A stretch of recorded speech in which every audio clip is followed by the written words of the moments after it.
TCS in short programme में एक बार फिर से आपका स्वागत है। आज का विषय है एनजीटी ने क्यों मांगी राज्यों से वन हानि रिपोर्ट। सबसे पहले देखते हैं ये खबरों में क्यों है।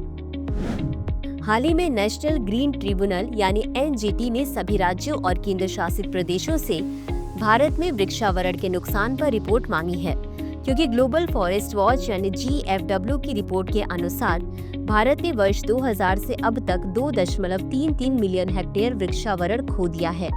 एनजीटी ने फॉरेस्ट सर्वे ऑफ इंडिया को वर्ष 2000 से 2024 तक के वन कवर डेटा पर विस्तृत रिपोर्ट प्रस्तुत करने का निर्देश दिया है।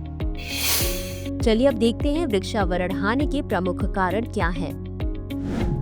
देश में बढ़ती जनसंख्या और शहरीकरण के कारण भूमि की मांग बढ़ रही है, जिससे वनों की कटाई हो रही है। साथ ही सड़कों, भवनों और औद्योगिक क्षेत्रों के निर्माण में भी पेड़ काटे जा रहे हैं। खनिज संसाधनों के लिए वनों का अतिक्रमण किया जा रहा है। औद्योगिकीकरण और बिजली संयंत्रों की स्थापना के लिए भी बड़े पैमाने पर वृक्ष काटे जा रहे हैं। खेती के लिए नई भूमि तैयार करने हेतु वनों को साफ किया जा रहा है, खासकर झूम खेती के कारण।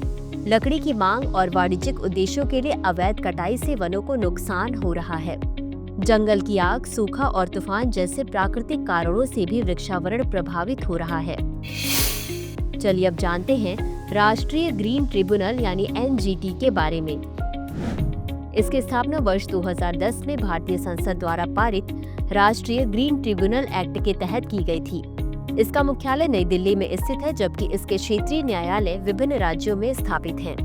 एनजीटी का मुख्य उद्देश्य पर्यावरणीय नियमों के पालन को सुनिश्चित करना, पर्यावरण संरक्षण से संबंधित मामलों का निपटारा करना और पर्यावरणीय न्याय प्रदान करना है। इसके पास पर्यावरण संरक्षण, वन संरक्षण और वन्यजीव संरक्षण से संबंधित मामलों पर न्याय देने का अधिकार है। यह न्यायालय उन मामलों पर विशेष ध्यान देता है जहां पर्यावरणीय नियमों का उल्लंघन होता है। एनजीटी अवैध गतिविधियों पर रोक लगाने, पर्यावरणीय दंड तय करने और स्थायी पर्यावरणीय नीतियों के विकास में सरकार को सलाह देने का कार्य करता है। तो चलिए अंत में देखते हैं आज के अभ्यास प्रश्न को। एनजीटी के संदर्भ में निम्नलिखित कथनों पर विचार कीजिए। 1. इसकी स्थापना 10 दिसंबर 2020 में हुई थी। 2. इसका मुख्यालय नई दिल्ली में स्थित है। उपर्युक्त में से कौन सा या कौन से कथन सही है? यह सही है। A केवल 1, B केवल 2, C 1 और 2 दोनों, D न तो 1 और न ही 2। इस प्रश्न का उत्तर कमेंट बॉक्स में जरूर दें। आज के लिए बस इतना ही। धन्यवाद।